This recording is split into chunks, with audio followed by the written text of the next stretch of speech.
we are going to go for a special session come December 6th. And we are going to take the redistricting map.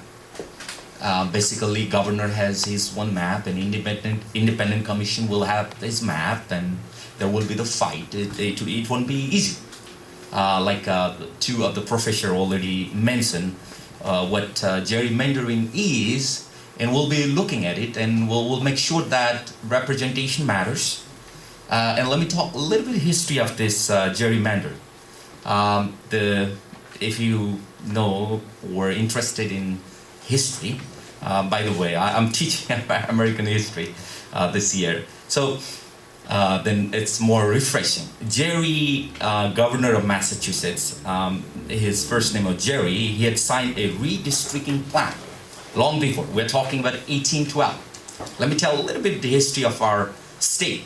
Our state was born in 1634.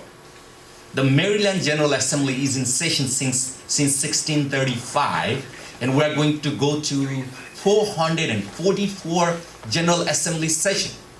See the history.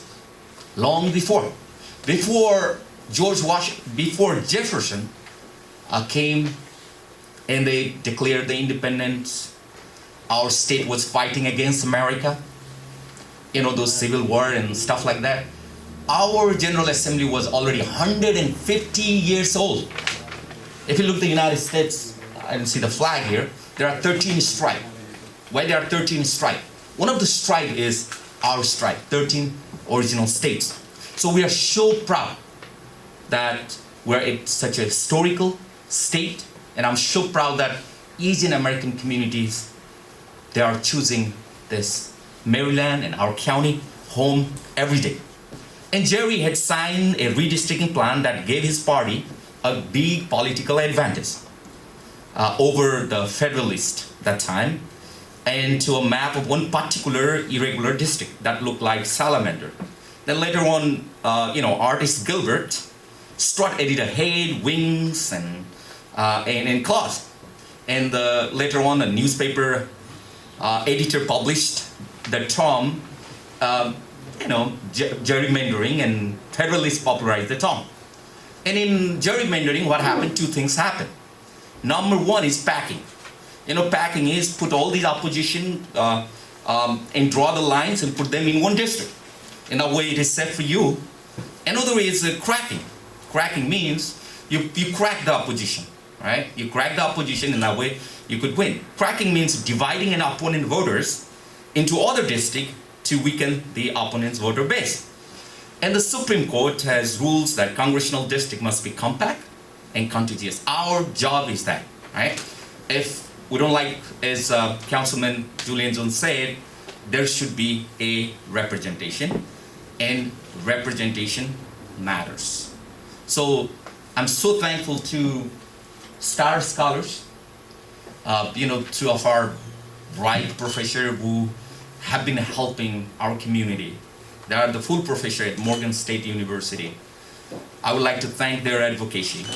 I would like to thank Common Cause, and I'm so proud that I'm Asian American, AAPI, Asian American Pacific Island Caucus. I was reached by Common Cause director, and they said, hey, delegate, you represent Asian Americans in caucus. Do you know, is anybody interested to make sure that this is translated? I'm so very thrilled that this is translated into Nepali language. And this is great. At least we know what we are doing, and there should be a voice. If you left behind, if a Nepalese American left behind, if Indian American left behind, if European American left behind, or if African American left behind, our country will left behind. It's not about Democrats. It's not about Republican. It's not about party. It's about our community. It matters. If hospitals are better, it matters. If schools are better, it matters. You ask Julian Jones and how hard they fight. It was a fight to bring middle school in my district. It was hard to fight for elementary school in our district, right? I mean, they fight every day. And thank you, Julian Jones, for whatever you are doing. And this county is one of the biggest counties. already. And this county is bigger than 4 other small states, even bigger than the population of Bhutan, right? And they have been fighting, and your voice matters. And I would like to thank Bana family, the president, and everybody, and all the distinguished guests. And we are here to listen to you. Whatever is important, whatever is your priority, is my priority. You can watch how we vote, and everything is public, transparent, General Assembly, and at least education matter. Because without instruction, without learning anything, you can't engage. Without engaging, you can't inspire. So that is important. So we want to see our community's commitment, character, and confidence on this thing, and we are together. And thank you so much.